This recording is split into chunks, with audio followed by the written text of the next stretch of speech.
The second one for this particular patch. This is CS from DWP. Welcome to Warframe Wiki Wednesday. Sorry for the late stream, aka post. But today, once again, we're going to be talking about status effects. Be in regards to the patch that came out recently. This is 27.2.2, and I wasn't able to read through the entirety of the wiki yet, but I was able to read through most of it, and for the most part it seems like it's what it should be. There's also some examples I'm going to want to show you guys in regards to like heat, condition overload, toxin, things like that. So anyway, let's get into it. So I'm not going to go over the previous parts like what a status effect is, what a proc is, things like that. I'm just going to jump right into the meat and potatoes, which is the status effects themselves. Now, of course, we have impact. I'm reading this word for word straight from the wiki.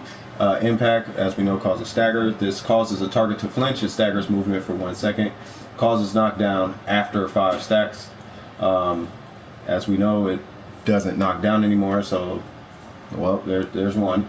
Puncture, this is called weaken, reduces the enemy damage dealt by 30% for 6 seconds, stacks up 10 times, moving this way up to 75%. Not going to cover PvP in this one. For PvP, go ahead and check out the wiki. It seems like PvP didn't change anyway, so I think we're good on that. Slash, this causes a bleed effect. It deals 35% of the base damage per second over 6 seconds. Bypasses armor, does not bypass shields. Impaired, this is PvP only. Actually, it restricts the target's movement for 2 seconds. So since it's PvP only, I'm not entirely sure what that is. But if anyone has great examples or a video example, go ahead and link it in the comments, and then I'll be sure to, I'll have to, put together a video for that. Lifted, I'm sure we know what lifted is. It's when the enemy's lifted off the ground via the pull. You'll see the pull effect, the pull ephemer. It'll have that. It'll basically have this effect on them. We have heat, which is ignite. This deals 50% of the base heat damage over 6 seconds. The damage is increased by heat mods, and it can be refreshed. It also causes the target to panic for 4 seconds and strips the armor for up to 50%. The stripping of the armor, now this is just what I know. It doesn't say it here, but what I do know is that it takes 2 seconds to get down to 50%, and then it takes 2 seconds to get back up to 0%. So 2 seconds to get to 50% armor, sits on 50% armor for 2 seconds. After 2 seconds, starts to work its way back up to 0% armor strip. For cold, reduces movement speed, fire rate, and attack speed by 25% for 6 seconds. Stacks up to 10 times, going for a total of a 70% cold reduction. For PvP, it's 25%. For electricity, it's chain lightning. Deals 50% of the electricity damage to enemies within 3 meters of the target and stuns them for 3 seconds. For poison, which is toxin, this deals 50% of the toxin damage, of the base toxin damage, per second over 6 seconds.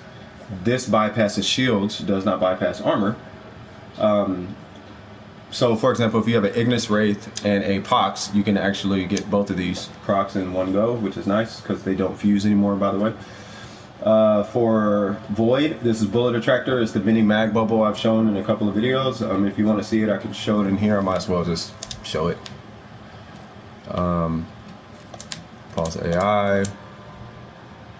Now, I have Viral on this amp right now, so you're going to see that as well. But the little mag bubble looks like that green thing, and if I shoot in it, as you can see, it hits the enemy without me necessarily having to make contact with the enemy. I just shoot the bubble. It's like a mini mag bubble, basically.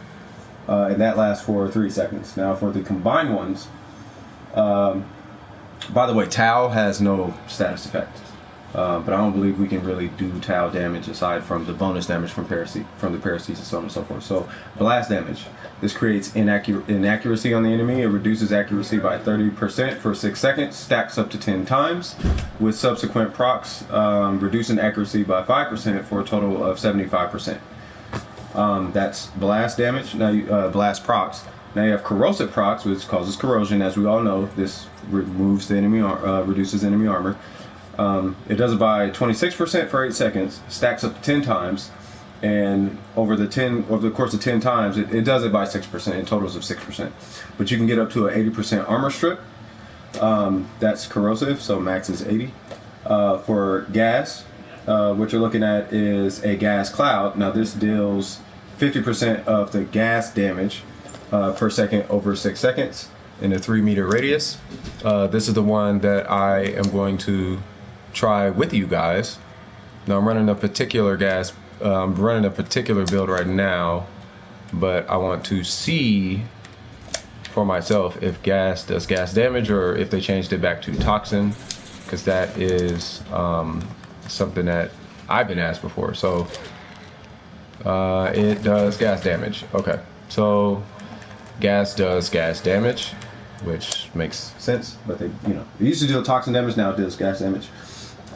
For magnetic, and after, by the way, if you stack it, they're looking into making it grow bigger, just throwing that out there. So magnetic, this amplifies the damage dealt to the shields by 100% and nullifies shield regeneration for 6 seconds, so they can't get their shields back for 6 seconds.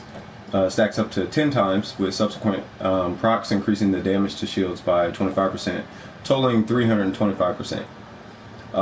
That's a lot. So if you get a magnetic proc, any damage you do to that shield following that is going to be basically double for the first proc, and then as you produce more procs, it's going to go up to a 325% damage increase to that shield.